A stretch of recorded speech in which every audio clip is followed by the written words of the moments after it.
Resuming debate, the honourable member for Cowichan-Malahat-Langford. Thank you, Mr. Speaker. It's an honour to stand here and add my voice in strong support of Bill S-201, an act to prohibit and prevent genetic discrimination. I want to recognize the hard work of Senator James Cowan, recently retired, who has been shepherding this legislation in one form or another for several years now. In light of his retirement, I think it would be a tremendous gesture on the part of this House to honour his work on this legislation and pass the bill without amendments. Hear, hear. I also want to acknowledge the hard work of the member for Don Valley West, who has sponsored this bill in the House of Commons and has provided convincing and sustained arguments for its passage every step of the way.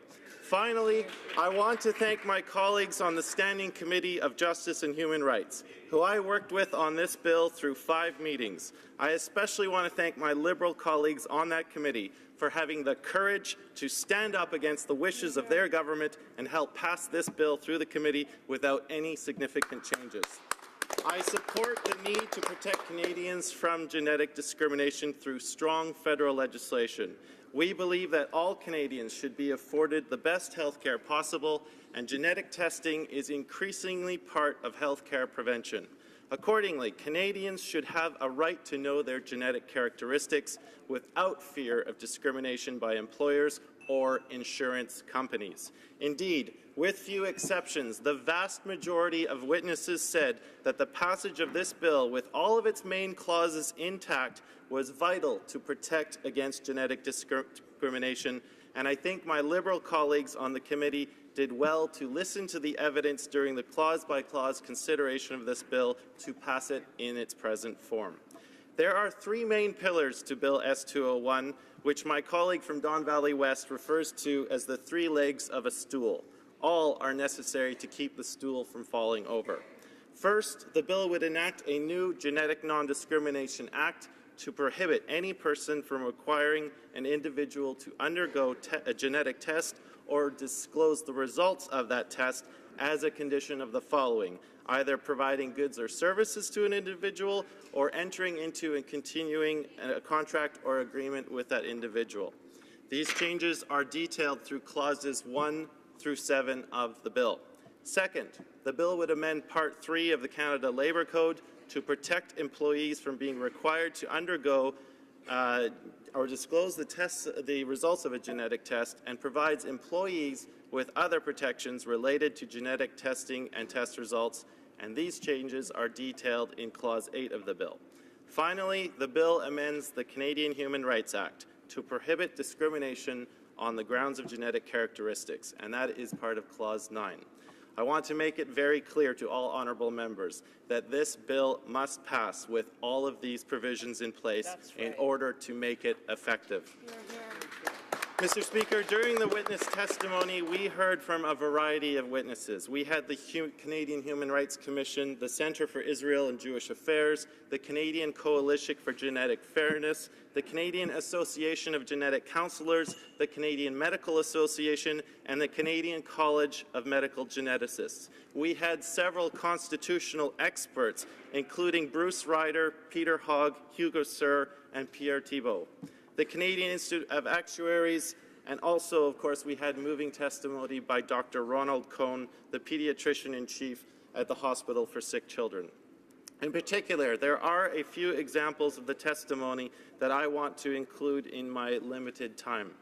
So, representatives from the Canadian Human Rights Commission have testified that if this bill was amended to contain only the clause to amend the Canadian Human Rights Act, we could not responsibly tell Canadians that they can feel free to have genetic testing without the fear of genetic discrimination. In fact, Marie-Claude Landry, none other than the Chief Commissioner of the Canadian Human Rights Commission, underlined this when she stated, quote, "While changing the CHRA would be a positive step for human rights, it cannot address all of the concerns surrounding genetic discrimination," end quote.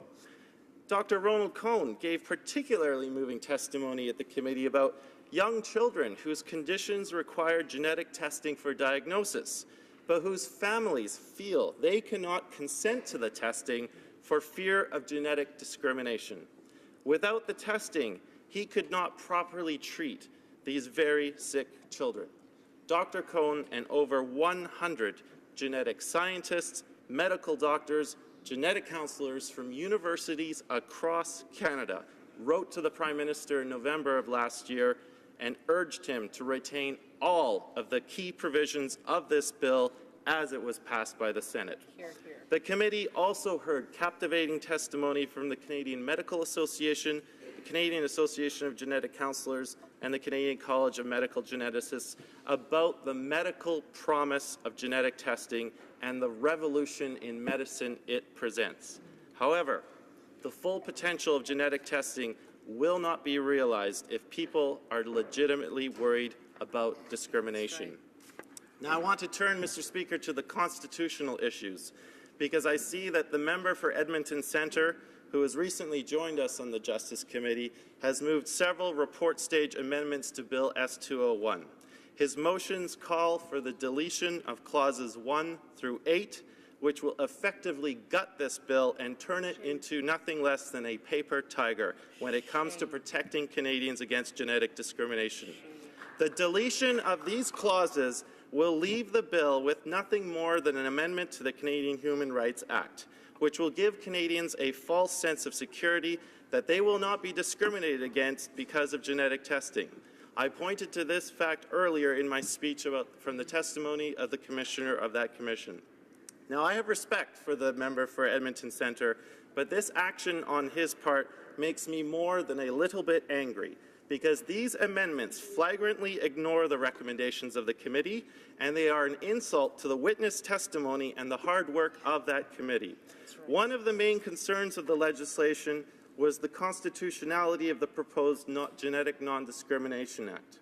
In fact, the minister, in a letter to the Justice Committee dated November 17th of 2016, outlined the government's concerns with the aforementioned clauses because she felt that it intruded into the provincial jurisdiction over the regulation of contracts and services. Our committee consulted with a variety of constitutional experts, one of whom is none other than the great Professor Peter Hogg, who is probably the most consulted constitutional scholar in Canada. These eminent scholars clearly had held the view that the prohibitions listed in the first clauses of this bill are a clearly justified use of the federal criminal law power. In previous rulings, the Supreme Court of Canada has held that a valid criminal law power requires, number 1, a prohibition, 2, a penalty, and 3, a criminal law purpose such as peace, order, security, morality, and health. Federal criminal law power against a public health evil relies on the fact that it is directed against human conduct that has an injurious or undesirable effect on members of the public.